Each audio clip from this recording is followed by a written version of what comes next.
Paramedical and vocational training institute Meerut से मैं doctor Masood आलम हाशमी आपको संबोधित कर रहा हूँ।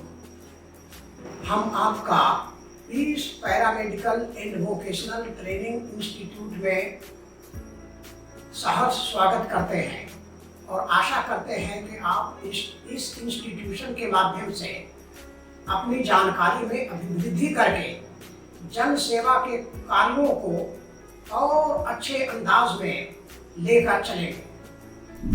आज हम डाइजेशन सिस्टम यानी पाचन तंत्र पर बात करेंगे। पाचन तंत्र क्या है? पाचन तंत्र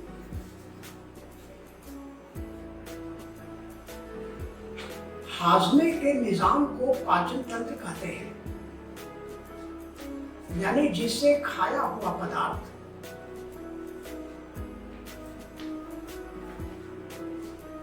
ग्लाइकोजन, ग्लूकोज और दूसरे ऐसे तत्वों में परिवर्तित हो जाता है जो शरीर के लिए पोषण का काम देते हैं, और ये न्यूट्रिएंट ब्लड स्ट्रीम में मिल करके शरीर को चलायमान करता है। आइए हम देखें कि किस प्रकार से और किन किन अंगों से हम पाचन क्रिया को अंजाम देते हैं। सबसे शुरू में हम एलिमेंट्री कैनाल यानी आहार नाल पे बात करते हैं। ये 8 से 10 मीटर तक लंबी होती है और ये मुंह से शुरू होकर के विभिन्न पाचन ऑर्गन्स से गुजरते हुए मल द्वार और एन्यू तक पहुंच जाती है। ये ग्रंथि या ये सिस्टम बल्कि एलिमेंट्री कैनाल मुंह से शुरू होता है। जब हम कोई चीज खाते हैं तो मुंह के अंदर पहले तो खाद्य पदार्थ का नाक के जरिए से सूंघते हैं कि ये किस प्रकार का है। फिर मुंह के अंदर बने हुए जो कुदरती दांत हैं वो खाद्य पदार्थ को छोटे छोटे टुकड़ों में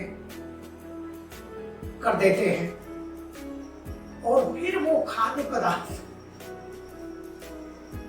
मुंह से होता हुआ फेरिंग्स यानी ग्रसनी जो 5 इंच या 12.5 सेंटीमीटर लंबी होती है उसमें से गुजरते हुए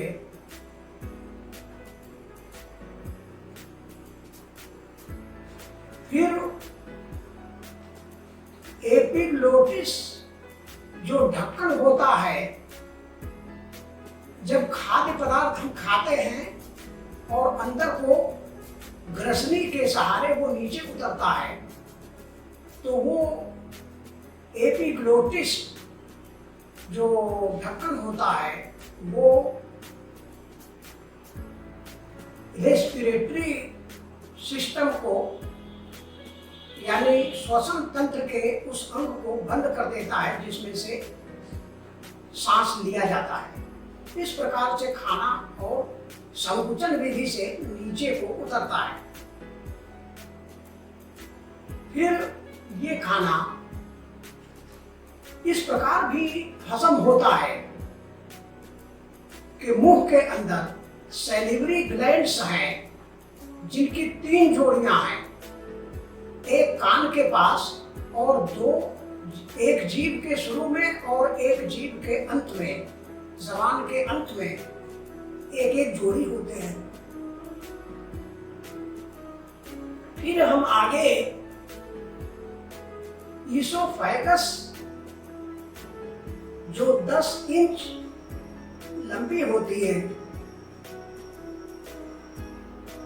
उससे हम भोजन को गुजारते हैं और ये संकुचन विधि से होता है।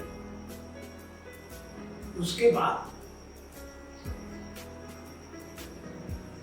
एक पेरिस्टेल्सिस यानी एक जैसे लहर चलती हो उस प्रकार से खाना आगे को बढ़ता है।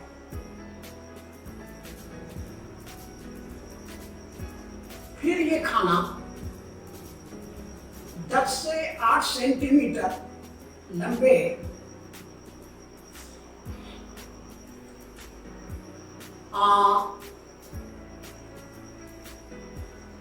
बल्कि और बड़े स्टोमक में पहुंचता है, जहां उसकी लुगदी या काइम बनती है।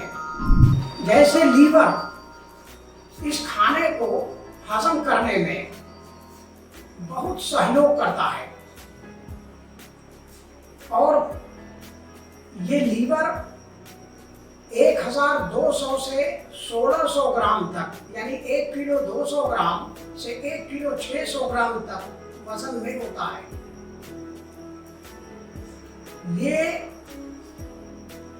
पित्त का उत्पादन करता है, छोटी आंत में अवशोषित वृक्कों को समाप्त करता है, विटामिन्स को जमा करता है, यकृतिन का उत्पादन करता है जो रक्त को स्कंदन से बचाती है यानी जमने से बचाती है। लीवर में बाइल बनता है और ये गॉल ब्लैडर के जरिए से और उधर दूसरे अंग पेनक्रियास जो अग्न्याशय होता है उसमें से निकलने वाले रसों से वो और अधिक ऐसे अंश में परिवर्तित हो जाता है जो हमारे शरीर के लिए बहुत आवश्यक है। अब पित्ताशय जो गॉल ब्लैडर है इसमें पित्त एकत्रित होता है। जब खाने का काइम ग्रहणी में पहुंचता है तो पित्ताशय संकुचित हो जाता है और उससे पित्त निकलता है और काइम का रासायनिक भंजन यानी तोड़ता है। पित्त फैट के हाजमे में मददगार होता है। अग्न्याशय एक ऐसा ऑर्गन है जो एक रस पैदा करता है जो काइम को रासायनिक तौर से तोड़ता है और ये इंसुलिन उत्पन्न करता है जो ऊतकों द्वारा ग्लूकोज के उपयोग को नियंत्रित करता है। इस प्रकार से ये खाना का शोषण होते हुए छोटी आंत यानी स्मॉल इंटेस्टाइन में पहुंचता है।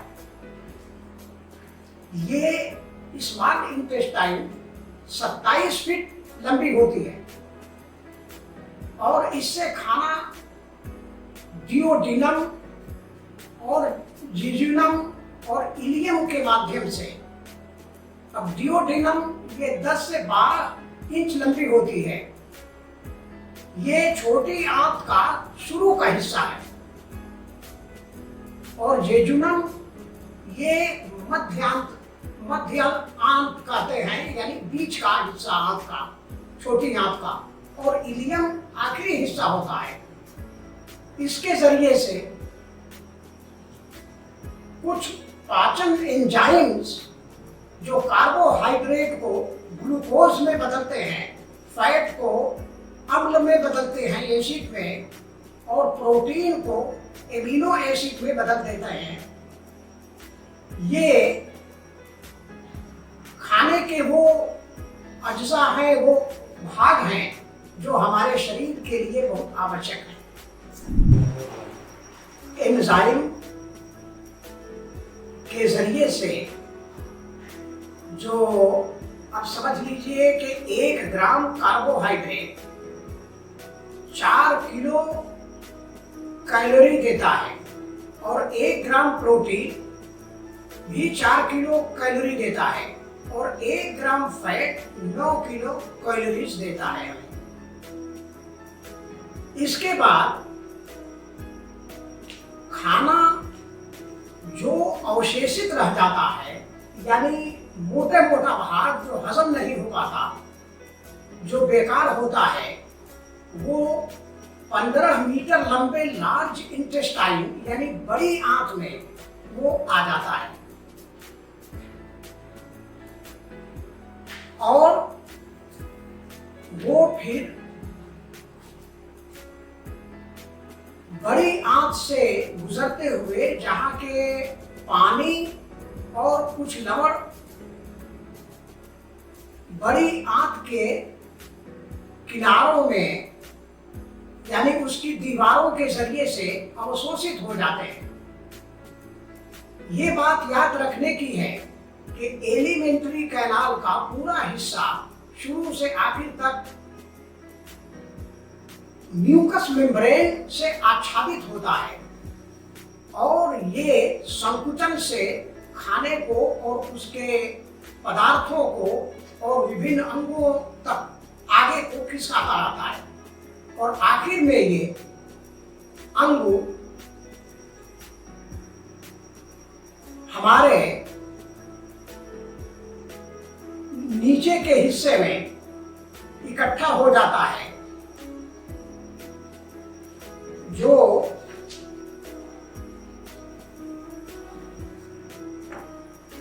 वेस्टेज प्रोडक्ट है। ये बड़ी आंत में पहुंचते ही हुए और जो न हजम होने वाले पार्ट्स हैं खाने के, वो मल के रूप में मलाशय में एकत्रित होते हैं और 24 घंटे के भीतर एनल कैनाल यानी मलगुद नाल द्वारा ये फिर अवशेष बाहर आ जाते हैं। इस प्रकार से भोजन शुरू से अंत तक इस प्रक्रिया से गुजरता है। ये डाइजेस्टिव सिस्टम के कुछ प्रमुख भाग थे जो आपके सामने प्रस्तुत किए गए। फिर आगे हम अन्य सिस्टम्स पे बात करेंगे।